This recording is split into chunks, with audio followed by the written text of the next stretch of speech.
ఎన్నో విషయాలు మనకి ధర్మ సందేహాల రూపంలో వివరిస్తూ ఉన్నారు గురువుగారు. బ్రహ్మశ్రీ డాక్టర్ రవీంద్రనాథ్ సిద్ధాంతి గారు నాతో పాటు ఉన్నారు. చాలా వరకు మనకి కొన్ని కొన్ని సమస్యలకి ఎక్కడ పరిష్కారం దొరుకుతుంది అని మనం వెయిట్ చేస్తూ ఉంటాం. దానికి వేదికనే ఈ కార్యక్రమం. ఇక మీకు ఎలాంటి సమస్యలున్నా ఆధ్యాత్మికంగా కానీ, మానసికంగా కానీ మీకు ఫలితం కావాలి అంటే తప్పకుండా కామెంట్ బాక్స్‌లో తెలియచేయండి. దానికి సంబంధించిన ఆ ప్రశ్నకు సంబంధించిన ప్రశ్న అడగటం జరుగుతుంది. మీరు చక్కగా సమాధానం కూడా వినొచ్చు గురువుగారి ద్వారా. నమస్కారం గురువు. నమస్కారం. చాలామందికి డబ్బు ఉంటుంది, సంపద బాగుంటుంది. కానీ పిల్లలకి చదువు రాదు. మంచి మంచి స్కూల్స్‌లో చెప్పిస్తూ ఉంటారు. అన్నీ ఫుడ్ విషయంలో కూడా చాలా జాగ్రత్తలు తీసుకుంటూ అవును. ఉంటారు. కారణం ఏంటంటారు? అలా విద్య రాని వారికి విద్య రావాలి అంటే ఏదైనా మంత్రోపదేశం కానీ, లేదా ఏదైనా రెమెడీ కానీ ఉందా? అయితే విషయం ఏమిటంటే తల్లి, ధనం లేకపోవడానికి పూర్వజన్మలో దానం చేయకపోవడం, హ్మ్. బలం లేకపోవడానికి పూర్వజన్మలో శరీరాన్ని మీద దృష్టి పెట్టకపోవడం, హ్మ్. అలాగే విద్య రాకపోవడం, పుస్తకాలను దొంగిలించడం. హుహు. ఇప్పుడు ఈ జన్మలో మనం ఇతరుల పుస్తకాలను దొంగిలించినట్లయితే వచ్చే జన్మలో మనకు విద్య రాదు. అయ్యో! ఇది నిజం తల్లి. హ్మ్.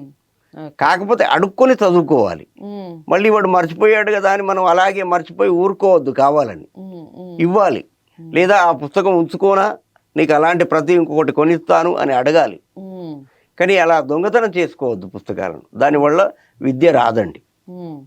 అయితే ఈ విద్య రానటువంటి వాళ్ళకి ఎలా ఉంటుందంటే, కొందరు పిల్లలకైతే 8:45 స్కూల్ టైం ఉంటుంది. హ్మ్. వాళ్ళకి కరెక్ట్గా 8:15కు కడుపు నొప్పి స్టార్ట్ అవుతుంది. అవును.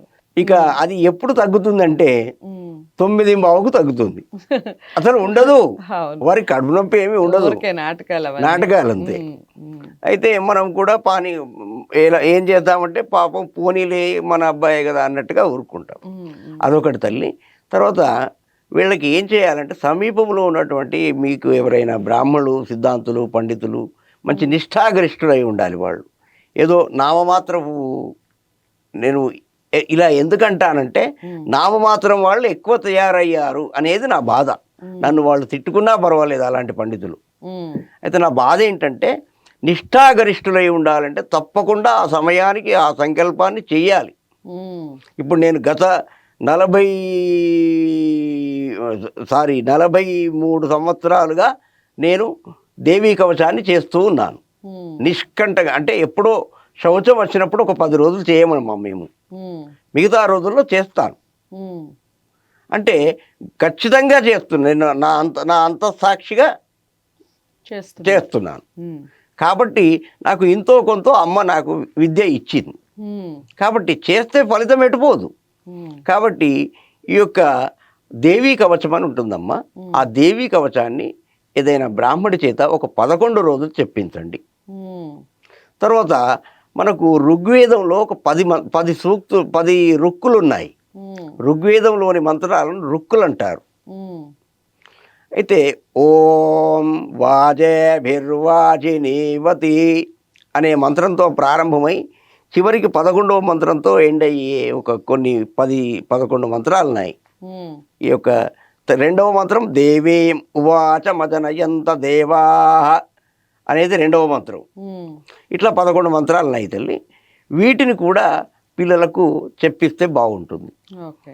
అయితే మీరు లేదండి మాకు సమయం దొరకదు, ట్యూషన్ టైం అండి, ఈ టైం అండి అంటే మాత్రం కుదరదు తల్లి. హ్మ్. ఖచ్చితంగా ఒకటి రావాలంటే ఒకటి పోడగొట్టుకోవాలి. ఓకే. అంటే ఏ టైంలో చెప్పిస్తే ఏ మంచిదంటారు? టైంలో అంటే, నాకు తెలిసైతే ఉదాహరణకు ఉదయం అంత హడావుడి ఉంటుంది కాబట్టి సాయంకాలం వేళ అయితే బాగుంటుంది తల్లి. హ్మ్. ఒకవేళ వాళ్ళు ట్యూషన్కి వెళ్ళొచ్చిన తర్వాత కూడా ఎవరైనా సమీపంలో మనకి ఎవరైనా బ్రాహ్మణులు ఉంటే వాళ్ళకి ఏదైనా అయ్యగారు మేము అనుకూల టైం ఏదైనా పర్వాలేదు. కొంత దక్షిణ రూపంలో ఎంతో కొంత, మంచి వాళ్ళైతే తీసుకోరు, హ్మ్.